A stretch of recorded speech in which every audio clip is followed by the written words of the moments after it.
লীলা তো আমরা সবাই শুনবো, কিন্তু সেখান থেকে কিছু আমাদের পেতে হবে। শুধু শুনে এখানকার কথা এখানে রেখে চলে গেলে হবে না। কিছু যদি নিতে না পারি তাহলে আমাদের চিত্ত শুদ্ধ হবে কি করে? হৃদয়ে যদি অপরাধ থাকে তাহলে কৃষ্ণ নাম যতই করো না কেন তাতে না ববে চোখে অশ্রুধারা, না হবে কৃষ্ণ প্রেমের অঙ্কুর। অপরাধ দূরীভূত যখন হবে, আমি মুখে কৃষ্ণ নাম করব, ভিতরে যদি আমার হিংসা কালিমা পোড়া থাকে, হবে? কারোর ভালো চাইব না, সর্বদাই দেখব কার কিছু উন্নতি হলো, আমার কেন হলো না। এই হিংসা মনোভাব নিয়ে যদি আমি ভগবানের সেবা করি, লাভ হবে কিছু মা? কোনো লাভ নেই। তোমার যদি 100 টাকা থাকে, তুমি 100 টাকা ভগবানের সেবায় দাও, কিন্তু ভক্তি ভরে সেবা দাও। কে কি করলো না করলো সেদিকে দেখলে হবে না।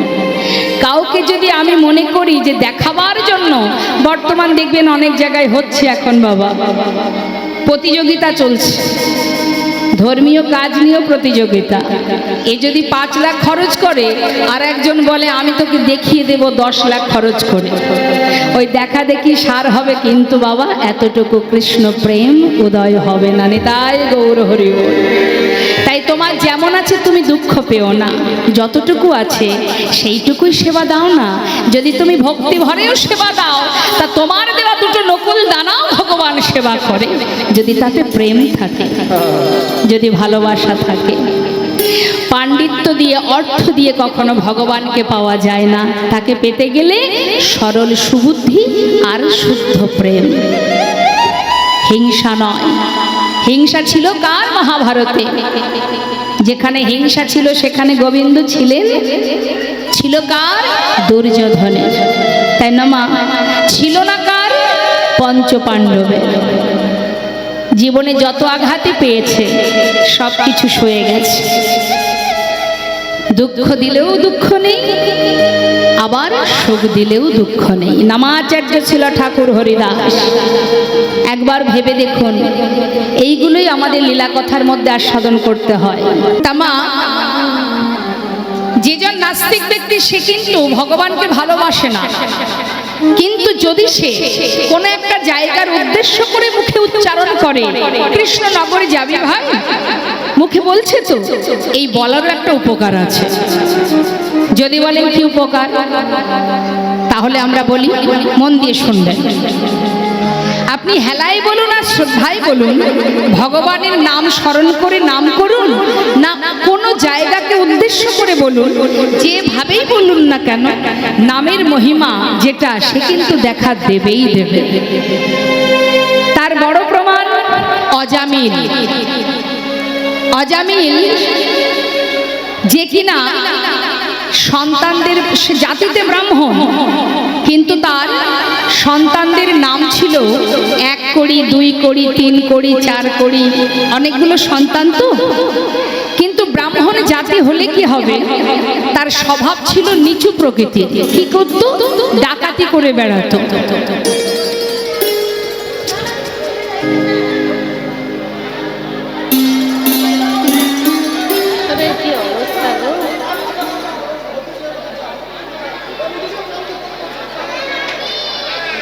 হরি বল, হরি বল। বাবা কোথায় যাবেন? কোথায় যাবেন? ওইদিকে যাবেন? খুব সমস্যা। ঠিক আছে, ঠিক আছে, আপনারা যান, কোথায় যাবেন যান। যারা বসে আছেন অন্তত আপনারা একটু চুপ করে থাকুন, এত চিৎকার হলে মুশকিল। সেটাই তো দেখছি।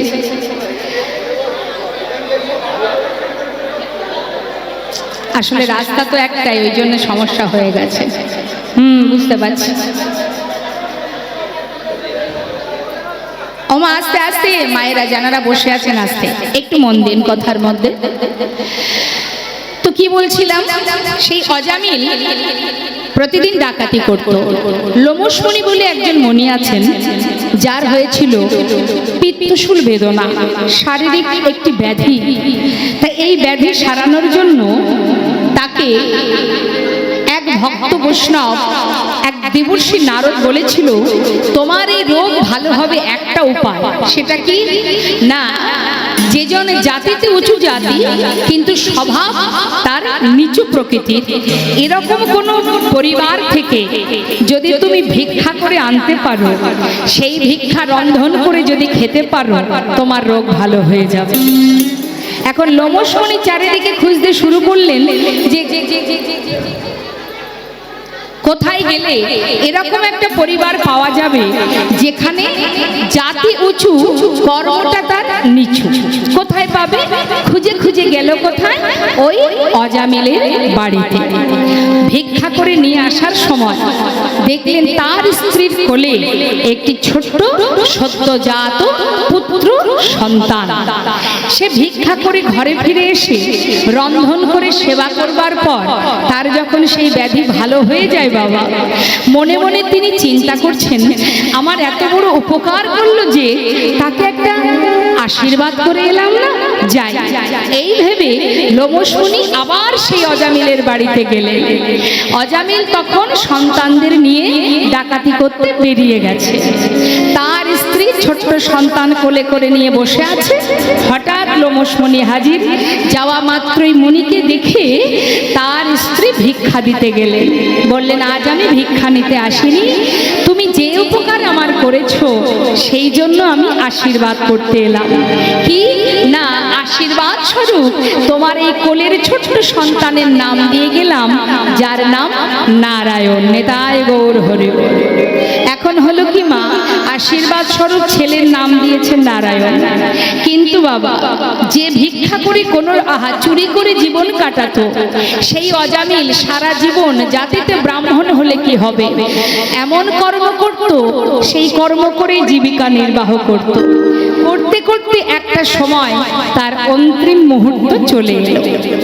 শয্যাশায়ী অজামিল শয্যায় শুয়ে আছে।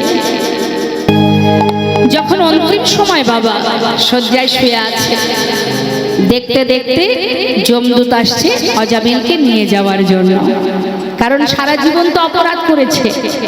যখন তাকে নেবার জন্য যমদূত আসছে বাবা, সে তখন চিৎকার করে ডাকছে নিজের পুত্রকে, ভয়ে ভয়ে ভীত হয়ে ডাকছে, নারায়ণ নারায়ণ কাছে আয় বাবা, নারায়ণ একবার আমার কাছে আয়, নারায়ণ তুই আমার কাছে আয় বাবা, আমার যে বড় ভয় করছে, কাছে আয়।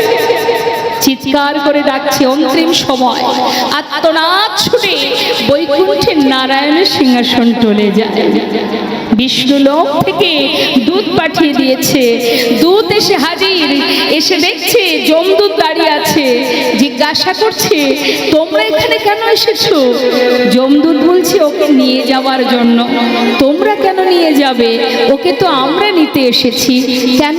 সারা জীবনে যে অপরাধ করেছে, সে কি করে বিষ্ণু লোকে যেতে পারে? দেখতে পাচ্ছ না? বিষ্ণুদূত বলছে, দেখতে পাচ্ছ না? কার নাম করছে? কার নাম? ও তো ছেলের নাম ধরে ডাকছে, ও তো বৈকুণ্ঠের নারায়ণকে ডাকছে না, ছেলের নাম নারায়ণ, তার নাম ধরে ডাকছে। তখন সেই বিষ্ণু লোক থেকে বিষ্ণুদূত বলে উঠল, ওরে সে যেভাবেই ডাকুক না কেন, যাকেই ডাকুক না কেন, নামটা তো সেই নারায়ণ। তাই গৌর হরি বল, হরি বল। তাই সেই নারায়ণকে নিজের পুত্রকে ডাকলে কি হবে? সেই নাম তো নারায়ণের। তাই নারায়ণ দেরি না করে পাঠিয়েছে। ওকে তো তোমরা নিয়ে যেতে পারবে না, ওকে নেবার জন্য আমরা সোনার সিংহাসন নিয়ে এসেছি। তাহলে মা, সারা জীবন অপরাধ করেও যদি ডাকার মতো একবার ডাকা যায়, সেই এক ডাকে বৈকুণ্ঠের নারায়ণের সিংহাসনে যদি টলে যায়, তাহলে তোমার কেন হবে না? অন্যজনার কেন হবে না? শাস্ত্রে বললেন সারা জীবন ডাকা লাগে না গো। হরিদাস ঠাকুরের অঙ্গে যখন চাবুক পড়ছে মা, বলুন দেখি, কেউ ছিল তার পাশে তাকে রক্ষা করার? হাজার হাজার চাবুকের আঘাত। অপরাধ কি ছিল? কৃষ্ণ নাম বদনে গাইত। তাহলে ভগবানকে ভালোবাসতে যদি এতই কষ্ট পেতে হয়, কেউ ভগবানকে ভালোবাসবে? আমাদের মতো সাধারণ জীব হলে ভালোবাসবে না। কিন্তু যদি প্রকৃত কেউ শুদ্ধ ভক্ত হয়, হৃদয় মাঝে যদি একবার কৃষ্ণ প্রেম জেগে যায়, প্রাণ থাকতে সে কোনোদিন তাকে আর ভুলতে পারবে না। হাজার হাজার আঘাত, কিন্তু তথাপিও তার মুখে একটা কথা, কি? হে প্রভু, আমার সন্তাপনা আসিতে ইথে যেন তুমি দুঃখ পেও না। কি? আমার যে তাপ, আমার যে যন্ত্রণা, আমি জানি তুমি তো দয়াল, ভক্তের চোখের জল সইতে পারো না। ভক্ত যদি কাঁদে তুমি সহ্য করতে পারো না। তাই তোমার কাছে একটা নিবেদন প্রভু, আমার জীবনে যে যন্ত্রণা, যে কষ্ট, এর জন্য তুমি যেন ভেঙে পড়ো না, তুমি যেন কষ্ট পেও না। তুমি সুখময়, তুমি সুখে থাকো। হাজার হাজার চাবুকের আঘাত, সর্ব অঙ্গ থেকে রুধির ঝরছে, সেই মুহূর্তে হরিদাস ঠাকুর কার ভালো চাইছে? গোবিন্দের ভালো। তুমি ভালো থাকো প্রভু, আমার কথা ভেবো না। এই তো ভক্তের চাওয়া। আমরা কি চাই? কতক্ষণে তুমি আমাকে সুখ দেবে, কতক্ষণে আমাকে তুমি ভালো রাখবে। জেনে রাখবেন, পৃথিবীটা যন্ত্রণা দ্বারাই সৃষ্টি বাবা। পৃথিবীতে মনুষ্যকুলেই জন্ম বলুন, পশুকুলে, কীটকুলে, যে কুলেই জন্ম হোক না কেন, পৃথিবী মানেই যন্ত্রণাদায়ক, পৃথিবী মানেই যন্ত্রণা দ্বারাই সৃষ্টি। এখানে কোনোদিন কেউ সারা জীবন সুখে থাকবে এ কামনা নিয়ে যদি কেউ এসে থাকে, তার সারা জীবন কাঁদতেই হবে। ছিলাম ভগবানের চরণে, পায়ে ধরে কেঁদেছিলাম, পাঠাও না প্রভু। পৃথিবীতে কত সুখ, কত আনন্দ, কত সুন্দর বিচিত্রময়, কত রং বেরঙের পরিবেশ, এত আনন্দ, এত আলো, এত সুখ, এত শান্তি। পাঠিয়ে দাও প্রভু, একবার পৃথিবীতে পাঠাও। আসবার পরে বুঝেছি, এবার বুঝেছি কতটা সুখ এখানে। কিন্তু যাওয়া বললেই তো যাওয়া হবে না মা। 84 লক্ষ জনই ভ্রমণ করো, তারপরে তো তোমার কর্ম যদি সঠিক হয় তবে তো তুমি যেতে পারবে, না হলে আর যেতে পারবে না। আবার তোমাকে এই বিশ্ব ব্রহ্মাণ্ড ভ্রমণ করে বেড়াতে হবে। একমাত্র দুর্লভ জনম হলেই মানব জনম, যে জনমে হরি বলে, হরি নাম করে অতি সহজে গোলক ধামে পৌঁছানো যায়। তাই হরি বল। কি আছে কলিযুগে? শাস্ত্রে বললেন, কৃত্যে যজ্ঞায়তে বিষ্ণু ত্রেতায় যজ্ঞতে মক্ষ, দা পরে পরিচর্যং কলো তদ্ধরি সংকীর্তন। তুমি ভাবছো আমি শাস্ত্র পড়তে পারি না, আমার শিক্ষা নেই, প্রয়োজন নেই। জেনে রাখবেন মা, বৃন্দাবনের আলাভোলা গোয়ালিনী যারা এক মুহূর্তের জন্য গোবিন্দকে ছাড়া থাকতে পারতো না, তারা কি পাণ্ডিত্য দিয়ে, বিদ্যা বুদ্ধি দিয়ে গোবিন্দকে ভালোবাসতেন? হৃদয় দিয়ে। যার কারণে শাস্ত্রে বললেন, পৃথিবীতে যত জায়গায় যান না কেন আপনি, শাস্ত্রে বললেন শ্রেষ্ঠ প্রেম ব্রজ প্রেম। কেন?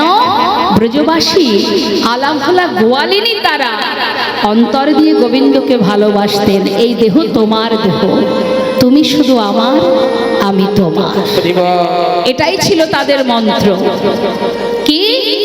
আজ থেকে আমি তোমার, তুমি আমার, আর কিছু না। তাই তো রাম ভক্ত তুলসী দাস তিনি কত সুন্দর বলছেন, আমরা একটু মন দেব কথার মধ্যে। কি বলছে? বলছে, একবার নিজেকে জিজ্ঞাসা করো, কে তুমি? তুমি এসেছো কোথা থেকে? কি তোমার করণীয়? কি বলছে? মন কি তরঙ্গ মার লো, বস হো গয়া ভজন। মানে मन की तरंग কুমার, মানে বলছে মনের চঞ্চলতাকে স্থির করো। আমরা বড় চঞ্চল, আমাদের মনে স্থির কি বাবা? সর্বদাই চঞ্চল মা।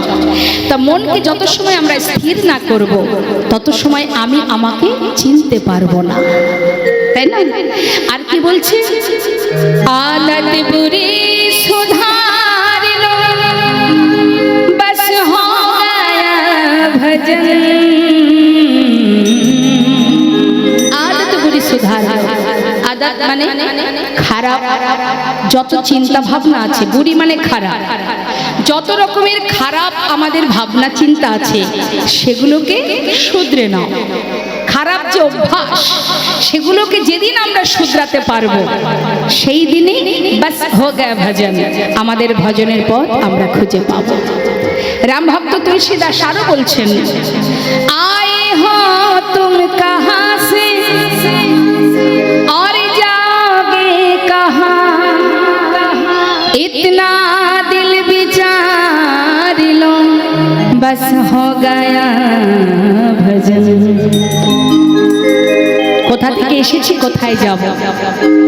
যেদিন আমি আমাকে চিনতে পারবো, সেদিন আমি আমার গোবিন্দকে চিনতে পারবো। আগে নিজেকে চিনতে হবে, আমি কে? আমি মানে কি? হরে কৃষ্ণ। আমি মানে কোনটা বলুন? এই দেহটা কি আমি বাবা? না, খুব গভীরভাবে বুঝতে হবে কথাগুলো মা। এই দেহটা কিন্তু আমি নই, এটা আমার দেহ, তাই তো? তাই তো বলি, দেহটা তো আর আমি নই। হাত পা চোখ কান এগুলো তো আর আমি নই, আমার। হাত আমার, পা আমার, চোখ আমার, দেহটা আমার। তাহলে আমি কোথায়? এই দেহের মধ্যে আমি কোথায় আছি? আমি মানে কি? দেখা যায় যার কোনো রং নেই, যার কোনো মৃত্যু নেই, শ্বাস, সূক্ষ্ম আত্মা, যে হলো আমি। শ্বাস আছে, আমি আছি। যেদিন আমি থাকবো না, এই দেহটা থাকবে, আমি চলে যাব। নেতাই গৌর হরি বল, হরি বল। তাহলে পৃথিবীতে আমার বলতে সবই আছে, কিন্তু আমি কখন চলে যাব কেউ জানে না। বৈষ্ণব মহাজন বললেন, ওরে জীব, যাদেরকে আপন করে বসে আছো তারা কিন্তু তোমার আপন নয়। কাতব কান্তাকাস্তে পুত্র সংসারয় বতিব বিচিত্র, নলিনী জলগত তরলং তদ্বদতি সচত। কেউ কারো নয়। কিন্তু বাবা, সংসারের মধ্যে আমরা সবাই যাদেরকে নিয়ে জীবনযাপন করছি, এটা একটা বিচিত্র নাট্য মঞ্চ, অভিনয় মঞ্চ। একটার পর একটা একই ব্যক্তি পরপর কতগুলো অভিনয় করছি আমরা। কখনো কারোর কন্যা ছিলাম, কখনো কারোর স্ত্রী হলাম, কখনো কারোর মা হলাম। একটার পর একটা অভিনয় চলছে, কিন্তু এই অভিনয় তো শেষ হবে, আবার আমাদের ফিরে যেতে হবে। আর যখন আমি ফিরে যাব, সেখানে গিয়ে বিচার সভায় বিচার দিতে হবে, মনুষ্যকুলে জন্ম পেয়ে করেছোটা কি? হরি বলেছ, সেবা দিয়েছ, হাত পেয়েছ, বলবার শক্তি পেয়েছ, দেখবার নয়ন পেয়েছ, ধরে রাখার হৃদয় পেয়েছ, কি করেছ? সেই কথা চিন্তা করেই আমাদের উচিত সাধু গুরু বৈষ্ণবের সঙ্গ করো, বদনে হরি নাম জপ করো, কৃষ্ণ নাম করো। মহাজন বললেন, অপবিত্র পবিত্র বা সর্ববস্তাঙ্গত পেবা যশরি পুণ্ডরিকাক্ষ সবার জভ্যন্তর সূচি। যখনই হরিকে স্মরণ করবেন, সঙ্গে সঙ্গে ভিতর বাহির আপনার পবিত্র হয়ে যাবে।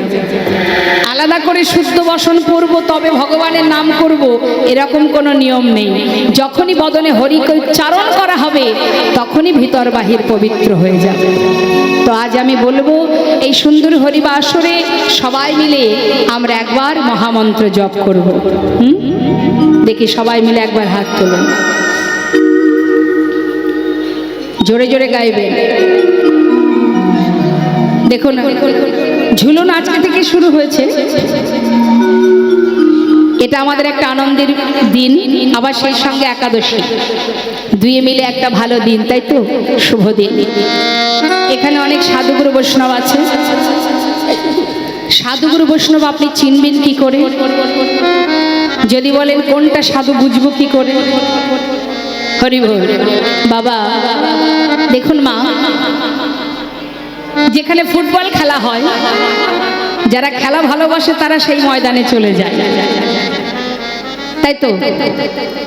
যারা ফাংশন ভালোবাসে, হাঙ্গামা যেখানে হয়, দল বেঁধে দেখবেন হাঙ্গামার ভক্ত যারা সেখানে হাঙ্গামা করতে চলে যায়।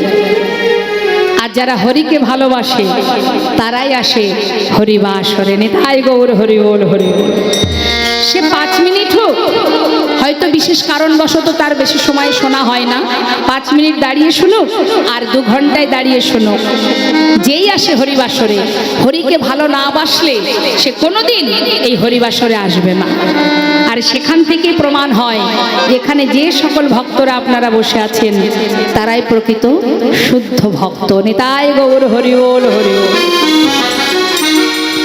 তাই আপনাদের ভালোবাসা মাথায় নিয়ে নাম করব প্রভুর নাম, আপনারা সবাই মিলে হরি নাম গাইবেন। হরে কৃষ্ণ হরে কৃষ্ণ। ঠিক আছে, সবাই গাইবেন কিন্তু হাত তুলে।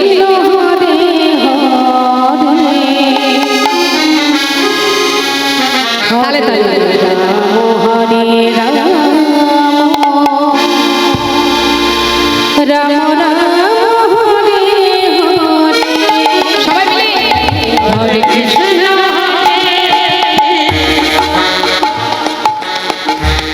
একটু জোরে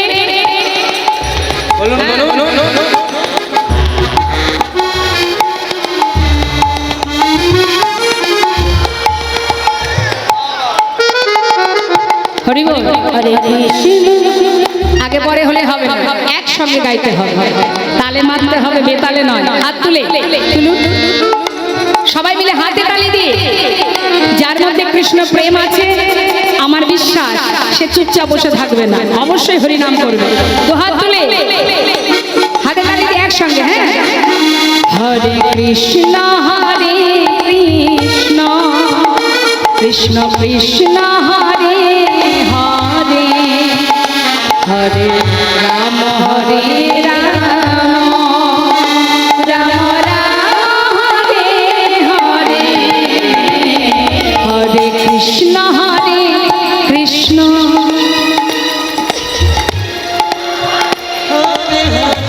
বাবা আহা, বাহ, খুব সুন্দর।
তা আমার থেকেও সুন্দর কণ্ঠ, হ্যাঁ খুব মিষ্টি সুর, খুব ভালো লাগলো।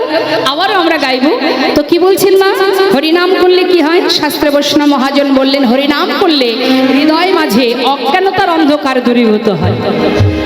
অজ্ঞান অজ্ঞানতার অন্ধকার মানে বুঝিয়ে দিই। হরিনাম যদি বারবার গাওয়া হয় বা শ্রবণ করা হয়, কি হয়? অজ্ঞানতার অন্ধকার দূরীভূত হয়ে যায়, শাস্ত্রে বলছে। তা মা, এটা যদি আমরা শাস্ত্র থেকে পাই, তাহলে কি আমরা ভাববো যে আমরা সবাই অজ্ঞান হয়ে আছি? কি আমরা কি অজ্ঞান? বাবা, আমরা কি অজ্ঞান হয়ে আছি? আমরা সজ্ঞানে আছি তো? কেউ তো অজ্ঞান নই। বেশ, তাহলে এবার বলুন দেখি, আপনার বাড়ি কোথায়? আপনার বাড়ি এখানে, মাধবপুরে। বাহ, তাহলে আপনার বাড়ি মাধবপুর। হ্যাঁ, এর আগে আপনি কোথায় থাকতেন?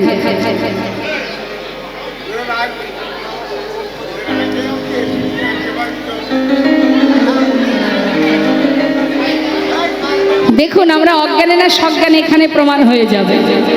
তাহলে এখন মাধবপুরে আছি, এর আগে কোথায় ছিলাম জানি না। যখন মারা যাবেন তখন কি মাধবপুরেই থাকবেন? জানি না কোথায় থাকবো, তাই তো? তাহলে আমরা যদি আমাদের কেউ ঠিকানা জিজ্ঞাসা করে, আমরা বলে দিই এটা আমার ঠিকানা, তাই তো? কিন্তু সেটা কি সত্যিই আমার ঠিকানা? এ তো দুদিনের ঠিকানা। দেখতে তো পাচ্ছেন কি অবস্থা চারিদিকে। কখন কি চলে যাব বাবা। আসার সময় সবাই এসেছিলাম, যাবার লাইনে সবাই দাঁড়িয়ে আছে, এখন শুধু যাবার পালা মা। কখন যে কাকে ডেকে নেবে কেউ জানে না। তাহলে যেখানে যাব সেটাই তো আমার ঠিকানা। এটা আমার ঠিকানা হবে কি করে? এখানে আমাদের আশা কেন বাবা? কথা দিয়েছিলাম আর চেয়েছিলাম, পায়ে ধরে কেঁদেছিলাম যে মানব কুলে জন্ম দাও, মনুষ্য কুলে জন্ম দাও, ভবে গিয়ে তোমার নাম গুণগুণ কীর্তন করব। তাই পেয়েছি। কৃষ্ণ ভজিবার তরে সংসারে আইনু, মিছে মায়ায় বদ্ধ হয়ে বৃক্ষ সম হইন। তাহলে এসেছিলাম কেন? কৃষ্ণ ভজন করব বলে। সে তো আর হলো না। হলো কি? ভগবানের দাস না হয়ে হলাম সবাই মায়ার দাস। তাই প্রকৃত আমরা সবাই জ্ঞান শূন্য হয়ে অজ্ঞান হয়ে পড়ে আছি। প্রকৃত জ্ঞান তখনই হবে যখন তুমি হরিকে ভালোবাসতে পারবে না। তাই হরি, তাই বলছে হরিনাম করলে জীবের অজ্ঞানতার অন্ধকার দূরীভূত হয়, হৃদয় মাঝে কৃষ্ণ প্রেমের উদয় হয়। তাই বৈষ্ণব মহাজন বললেন, জীবের দ্বারে দ্বারে হরিনাম দাও, হরিনাম দ্বারাই কলিহত জীবের উদ্ধার। এ তৃণ ভুবনে আনন্দে ভরিল, এ তৃণ ভুবনে আনন্দে ভরিল, উঠিল মঙ্গল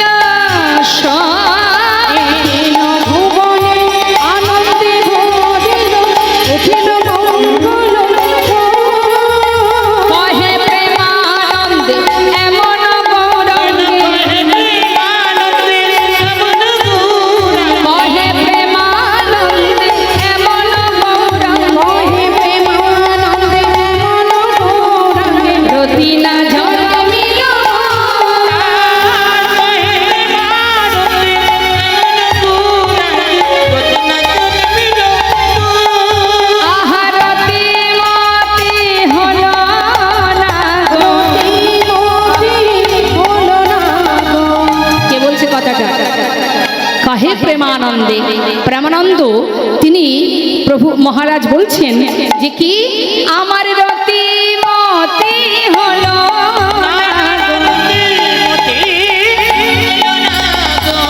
যিনি এত সুন্দর পদ লিখেছেন তিনি বলছেন আমার রতিমতি হলো না। আমরা একটুখানি ভগবানকে ভালোবাসলে মনে হয় না যে আমি ভক্ত? কিন্তু যে মহাজন এত বড় পদ লিখেছেন তিনি বলছেন কি কত পাপী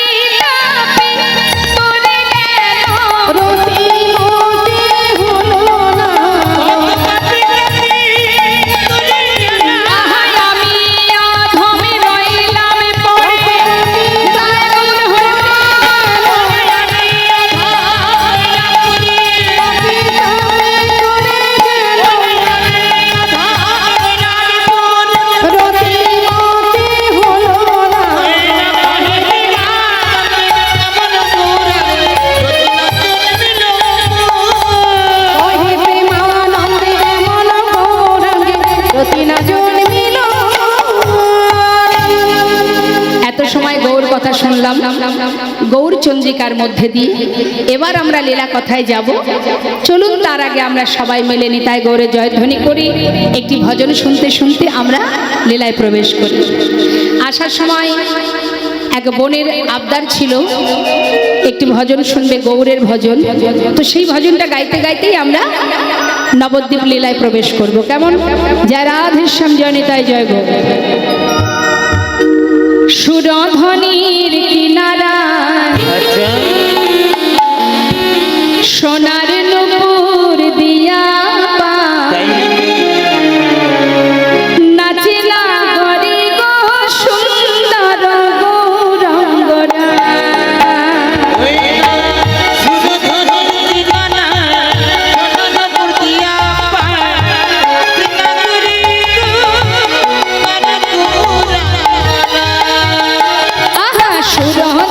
কিনারায় সোনার নূপুর দিয়া নাচিলা হরি গো সুন্দর গৌরাঙ্গরা। সুরধনির কিনারায় সোনার নূপুর দিয়া নাচিলা হরি গো সুন্দর গৌরাঙ্গরা। আহা সুন্দর, আহা সুন্দর, দেখো দেখো সুন্দর গৌরাঙ্গরা। নাগরি গো সুন্দর গৌরাঙ্গরা।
সুন্দর কপালে সুন্দর তিলক। আমরা কখনো কখনো ভাবি আমি মনে হয় বেশি সুন্দর, আমরা সবাই ভাবি, তাই না মা? কিন্তু যে রূপ দেখলে ত্রিভুবন ভুলে যায় সেই তো প্রকৃত রূপ। যার মধ্যে না আছে দামি অলংকার, না আছে দামি কোনো বসন, আছে গৌরহরির অঙ্গে। যার রূপ দেখলে ত্রিভুবন ভুলে সেই তো প্রকৃত সুন্দর। সুন্দর কপালে সুন্দর তিলক। আর কি আছে? আহা সুন্দর একখান, সুন্দর একখান নামা বলি নগরী গো সুন্দর গৌরাঙ্গরা।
না দেখে শুধু তার নাম শোনার জন্য আপনারা পাগল হয়ে বসে আছেন, চোখে না দেখে এতটা ভালোবেসেছেন।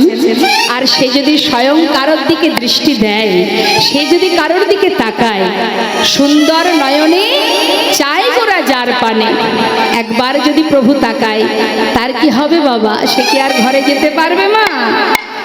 ও তার দেহ ছাড়া, এই দেহ ছাড়া মনটা লইয়া যায় না করি গো সুন্দর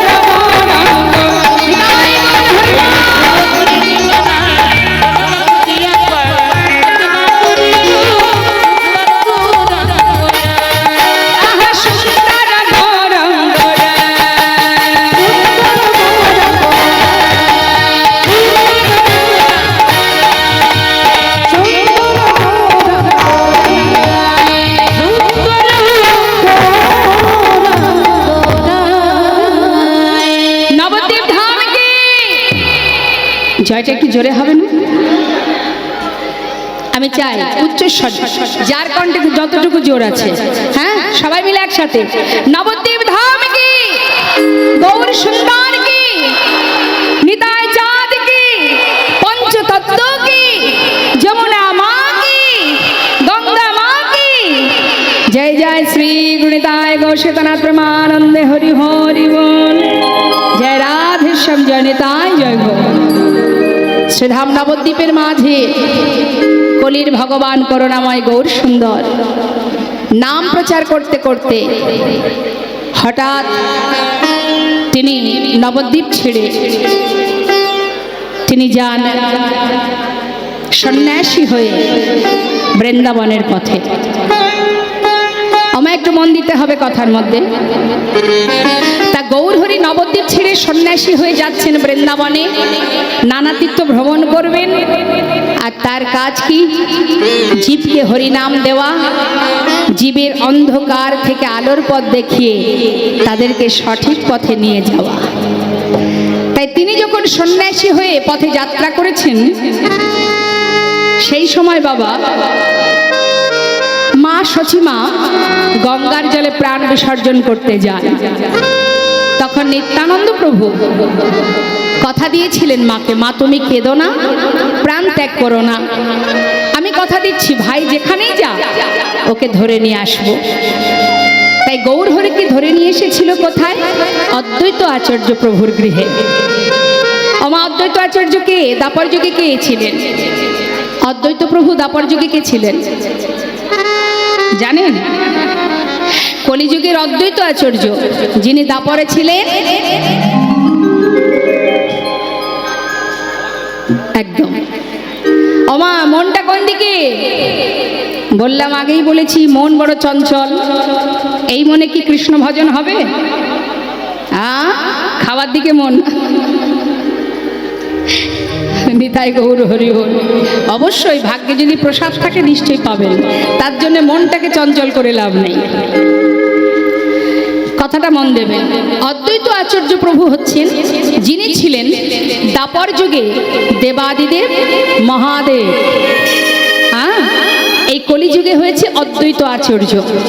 সেই অদ্বৈত প্রভুর গৃহে যখন নিয়ে এলেন, তখন মা সচিমা দেখছে নিমাই সন্ন্যাসী হয়ে গেছে।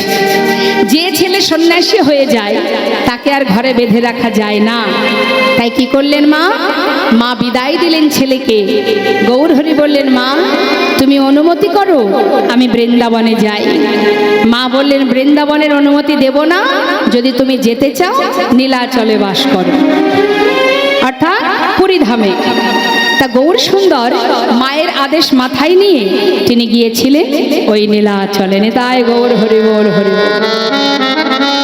জগন্নাথ মন্দিরের সামনে ওমা পুরীধামে গেছেন? হ্যাঁ, জগন্নাথ দর্শন করেছেন? বেশ। তা জগন্নাথ মন্দিরের সামনে প্রভু আমার প্রতিদিন যেই কিনা প্রভাত হতো ভক্তগণকে নিয়ে জগন্নাথ দর্শন করতেন। তা প্রতিদিনের ন্যায় আজও প্রভু জগন্নাথ দেখছে। ঠিক কোথায় জানেন মা? জগন্নাথ মন্দিরের সামনে একটা গরুর স্তম্ভ আছে, যেটাকে জড়িয়ে ধরলে সেই সোজা শুধু জগন্নাথ দেখা যায়। মহাপ্রভু ওই গরুর স্তম্ভটাকে জড়িয়ে ধরে জগন্নাথ দেখতেন। তা তিনি যখন জগন্নাথ দেখছে তখন অতি প্রাতকাল। একটু মন দেবেন, যখন কিনা জগন্নাথ দর্শন করে পিছন ফিরেছে, দেখছে পশ্চাতে অগণিত ভক্ত। এরা কোথা থেকে এলো? না, প্রভু যখন নদিয়া ছেড়ে পুরীধামে গেছে, গৌরহরির সঙ্গে নবদ্বীপে যে সকল পার্শ্ববিন্দু ছিলেন তারা কিন্তু আর থাকতে পারলেন না। তারাও তাদের পরিবার ছেড়ে ওই প্রভুর সঙ্গে নীলাচলে চলে আসেন। সবাইকে নিয়ে প্রভু আমার প্রভাতকালে জগন্নাথ মন্দিরের সামনে দাঁড়িয়ে কৃষ্ণ নাম করছে। ভক্ত সবাই আমার সঙ্গে বলো, কি বলবো প্রভু? প্রভাত সময় হলো, কৃষ্ণ কৃষ্ণ বলো।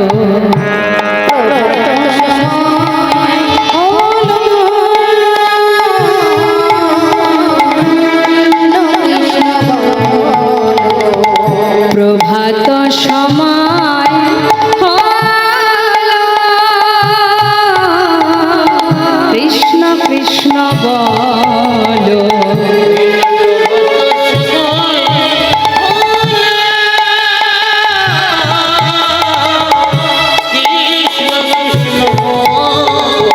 কৃষ্ণ ভজ কৃষ্ণ চিন্ত, কৃষ্ণ নামে পরশা, নাম বিনা কলি জীবে গতি নাহিয়া। কৃষ্ণ ভজ কৃষ্ণ কৃষ্ণ নাম নাম বিনা কলি জীবে গতি নাহিয়া। শোনো, যে নাম সেই কৃষ্ণ ভজ নিষ্ঠা করি, নামের সহিতে আছে আপনি শ্রী হরি। নাম ভজ নাম চিত নাম করসা হরি বল, হরি বল, হরি বল।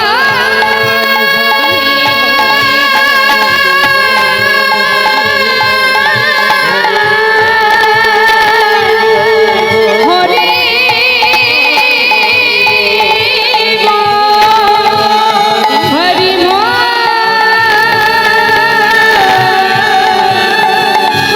বল, হরি বল, হরি বল, হরি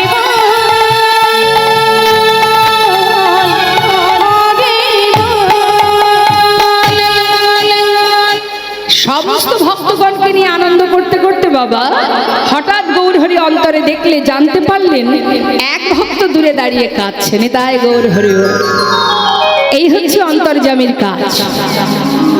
যিনি অন্তর্যামী হন তার আর কিছু জানতে বাকি থাকে না।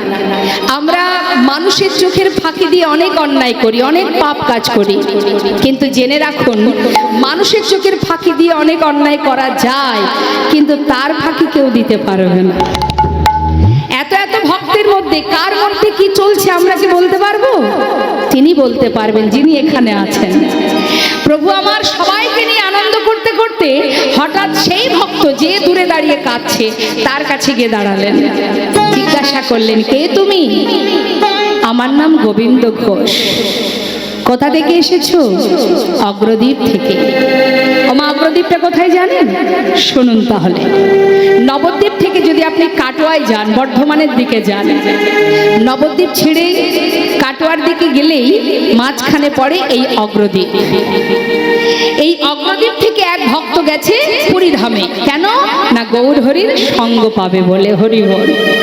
সর্বস্ব ত্যাগ করে চলে গেছে বাবা। এই তো হচ্ছে প্রকৃত ভক্ত। এবার আপনারাই বলুন দেখি, আপনারা ভগবানকে বেশি ভালোবাসেন না সংসার বেশি ভালোবাসেন?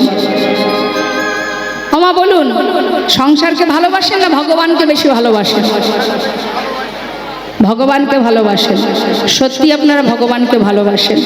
এদিকে মায়েরা, সংসার না ভগবানকে ভালোবাসেন? ভগবান, তাই তো? সংসারের থেকে বেশি ভগবানকে ভালোবাসেন, ঠিক বলছি তো নাকি? হ্যাঁ কিনা বলুন? সংসার ভালোবাসেন না ভগবানকে, কোনটা? হরি হরি। দেখুন, যদি ভগবানকে ভালোবাসেন, আজকে কীর্তনের পরে আপনারা কিন্তু আর কেউ বাড়ি যাবেন না, যাবেন না তো? সোজা বৃন্দাবন।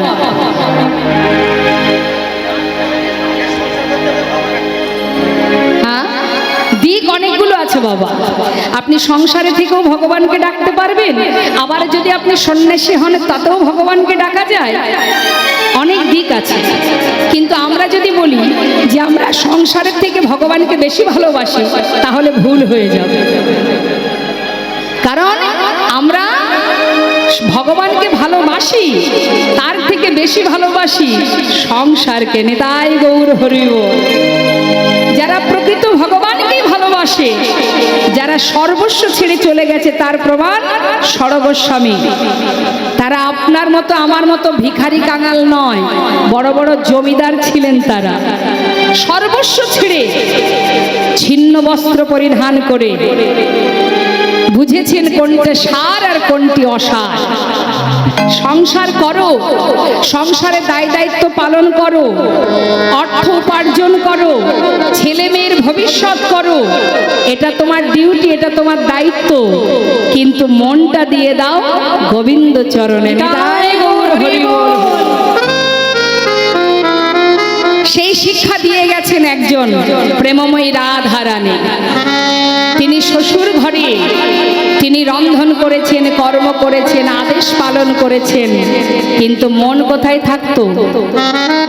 গোবিন্দের কাছে।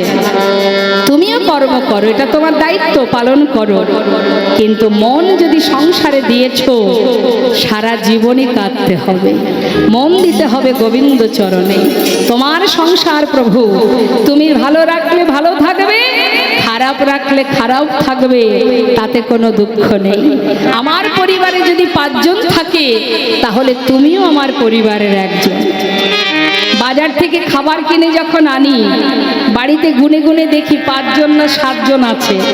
5 জন থাকলে 5টা রসগোল্লা আনা হয়, কিন্তু ঘরের কোণে যিনি পাহারাদার বসে আছেন, যিনি সারা জীবন ধরে কোনায় বসে হা করে থাকে, ভক্ত কতক্ষণে আমাকে 2টো নকুল দানা দেবে, তার জন্য কি একটা রসগোল্লা বাড়ি আসে? সবার কথা বলবো না, তাই মাথায় রাখবেন মা, সংসার হচ্ছে এই যে সংসার, আমার করে দিন কাটাচ্ছি, কেউই আমার নয়। তার একটি গান আপনারা শুনেছেন, আপন আপন করছো যারে, সে তো আপন নয়, দিন ফুরালে বুঝবে আপন যে পর হয়। নিতাই গৌর হরি বল। সেই দিন বুঝবে, আজ নয়।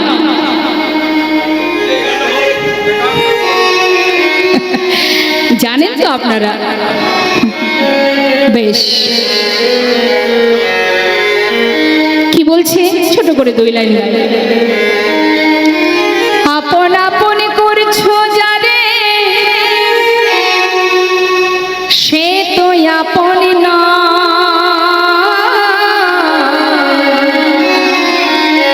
দিন ফুরালে বুঝবে তখন আপন যে পর হয়। আপন করছো যারে, সে তো আপন নয়, দিন ফুরালে বুঝবে সে সব আপন যে পর হয়। ভাই বলো, বন্ধু বলো,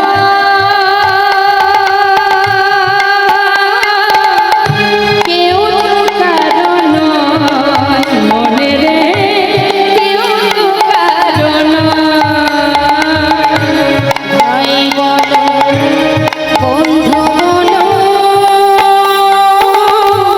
কেউ তো কারো নয়, মনে রে কেউ তো কারো নয়।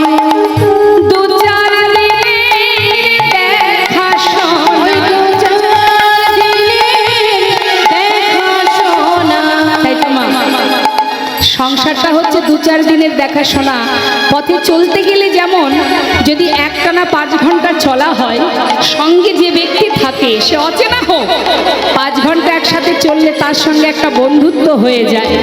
তা আমাদের সংসার জীবনটাও তাই, ঠিক পথের দেখা বন্ধুর মতো। কি বলছি? ওরে 2-4 দিনে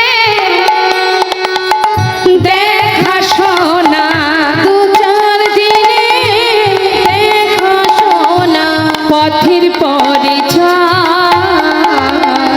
কেউ তো কারো নয়, মনে রে কেউ তো কারো নয়।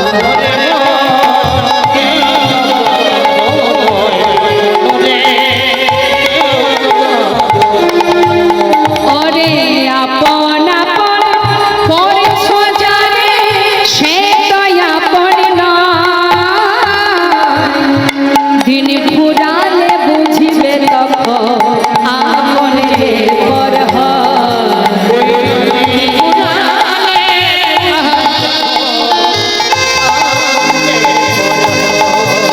ওরে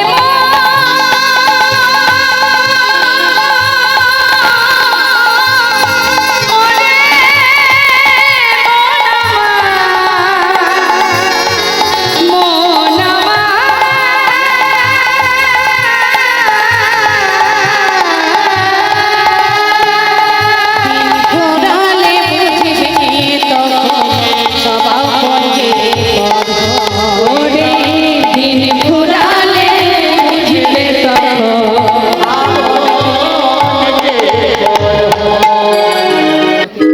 তা এখনকার সময়ে কে রাখে ভগবানের নামে নাম রাখে? এখনো সবার চলে না।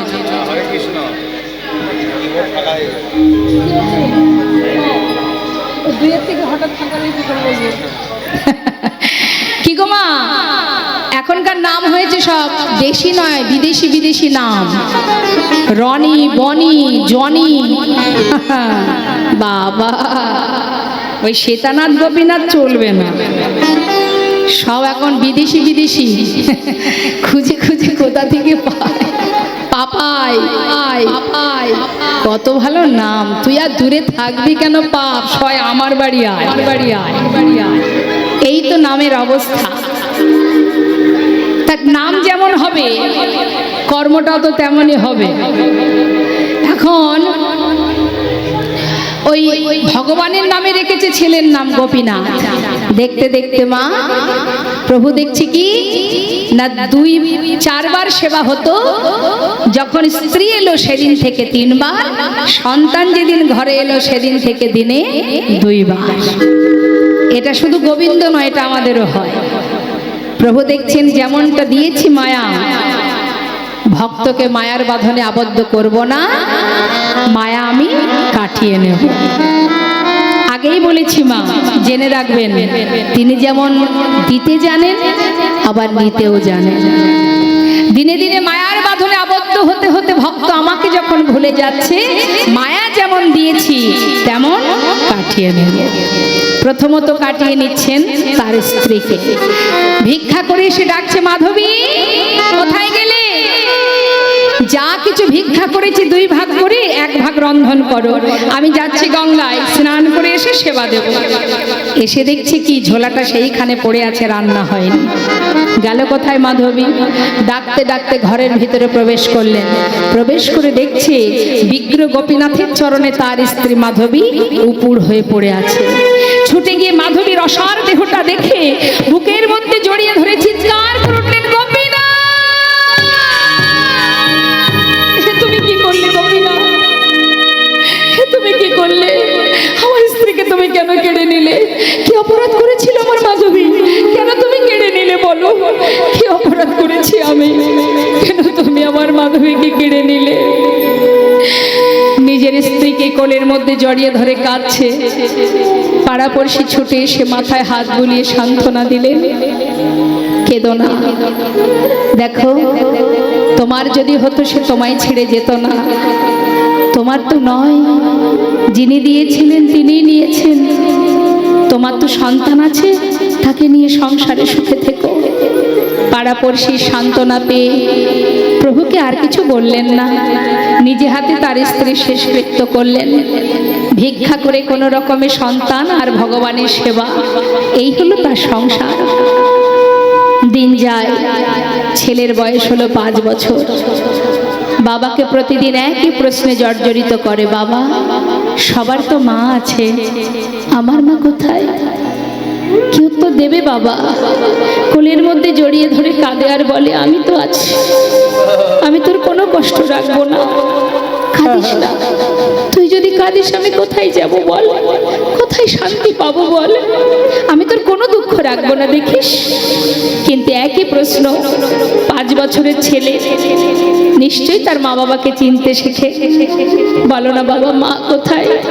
আমার মা তো আদর করে না, খাওয়ায় না, ভালোবাসে না, ঘুম পড়ায় না। আমার বন্ধুদের সবার মা আছে, আমার মা কোথায়? কি উত্তর দেবে বাবা? ওই বিগ্রের দিকে তাকিয়ে বলে উঠলেন, তোর মায়ের কথা জানতে চাস? ওর কাছে কি জিজ্ঞাসা কর, তোর মা কোথায়? যেই না বাবা গঙ্গায় স্নানে গেছে, 1 পা 2 পা করে মন্দিরে ঢুকে বিগ্রহ গোপীনাথের সামনে বসে ছোট্ট 5 বছরের ছেলে গোপীনাথ কাঁদছে আর বলছে, গোপীনাথ আমার বাবা বলল তুমি নাকি জানো আমার মা কোথায়, বলো না। ও গোপীনাথ একটিবার বলো না আমার মা কোথায়? কাঁদছে, বলে দা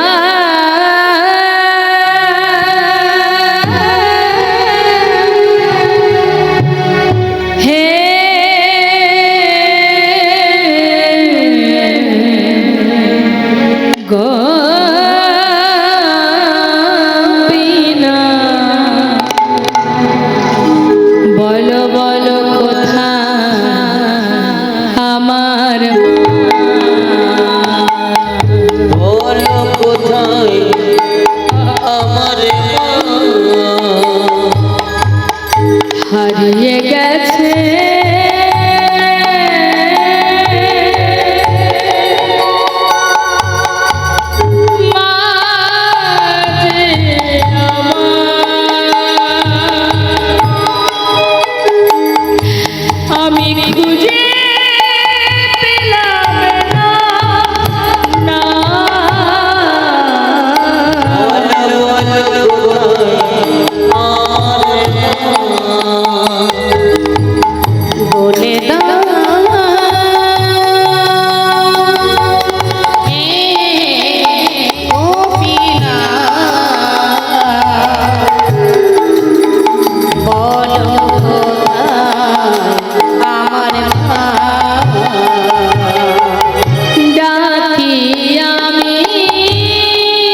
এসে গোবিন্দ ঘোষ ছুটে এসে নিজের পুত্রকে ডাকছে, গোপীনাথ কোথায় বাবা, কতক্ষণ তোকে দেখিনি।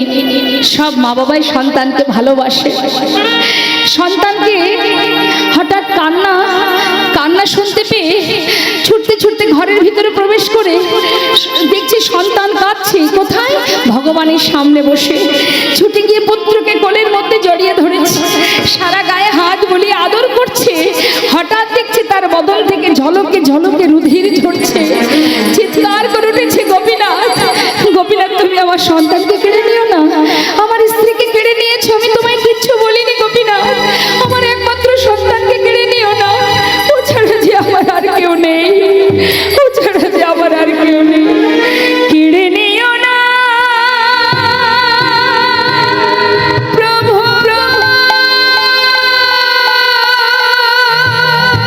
তুমি কেড়ে নিও না, তুমি যে ব্যথা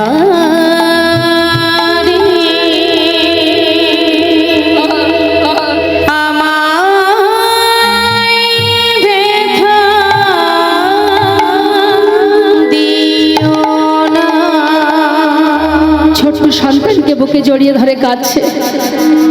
দেখতে দেখতে সন্তান প্রাণ হারালো। মা মৃত সন্তানকে নিয়ে গিয়ে গঙ্গার ঘাটে মাটি খুঁড়ে সমাধি দিল। গঙ্গা থেকে স্নান করে শুদ্ধ বসন পরিধান করে ঘরে ফিরে এসে বললে, গোপীনাথ হে তোমার কেমন লীলা, তুমি সর্বস্ব কেড়ে নিলে আমার, বাবা বলে ডাকবার সন্তানটুকু রাখলে না। কিছুদিন যেতে না যেতে গোবিন্দ ঘোষ শয্যাশায়ী হলেন। শয্যায় শুয়ে শুয়ে কাঁদছে আর বলছে, গোপীনাথ একবার এসে বাবা বলে ডাক, কোথায় গেলি তুই? সন্তান শোকে বাবা শয্যাশায়ী। ভগবান একদিন, দুদিন, 3 দিন, 4 দিনের দিন তিনি নিজে পুত্র হয়ে 1 পা 2 পা করে তার সামনে এসে দাঁড়ালেন। বাবা কে? আমি তোমার পুত্র গোপীনাথ। আমার পুত্র? সে তো কবেই মরে গেছে। বাবা তুমি তো বলেছিলে এটা আমার পুত্র, ওটা আমার বিগ্রহ, আমি 2 পুত্রের পিতা। একটি সন্তান চলে গেছে, আমি তো আছি। ও তুমি এসেছো, তুমি আমাকে বাবা বলে ডাকলে। তুমি জানো প্রত্যেকটি মাতা পিতা একটি পুত্র কেন চায়? শেষের দিনে মাতা পিতা শেষকৃত্য করবার জন্য। তুমি কি পারবে? আমাকে তো বাবা বলে ডাকলে। পারবো, কথা দিলাম, তোমার শেষকৃত্য আমি সমাধা করব।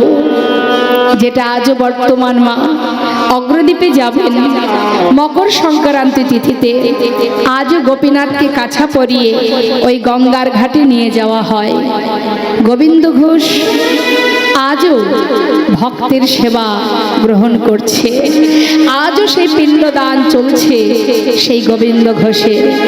দর্শন করে আসবেন মা। মকর সংক্রান্তি তিথি, যে সময় বীরভূমে জয়দেবের মেলা হয়, ওই সময় অগ্রদ্বীপেও মেলা হয়। আজও প্রভু বলেছিলেন, যতদিন পৃথিবীতে চন্দ্র সূর্যের উদয় হবে ততদিনই আমি তোমার শেষকৃত্য করে যাব। ভক্তের পাশে ভগবান বসে আছে। এখানেই আমাদের লীলাকে আমরা বিশ্রাম রাখবো। পরবর্তী লীলা আপনারা আস্বাদন করবেন। হ্যাঁ, তার আগে আমরা সবাই মিলে 2টো ভজন শুনবো। ভক্ত আর ভগবানের মিলন হইল, ভগবানের মিলন হইল, ভক্ত আর ভগবানের মিলন হইল, ভগবানের মিলন হইল, প্রেমানন্দে বদন ভরে হরি হরি বল, প্রেমানন্দে বদন ভরে হরি হরি বল। আমাদের ভাইয়ের আবদারে আমরা ভজন শ্রবণ করব। আমাদের দল এসে গেছে, পরবর্তী দল। তো আসুন আমরা একটা ভজন শুনে নিই, কেমন? একটা ভজন আমরা শ্রবণ করব। ভজন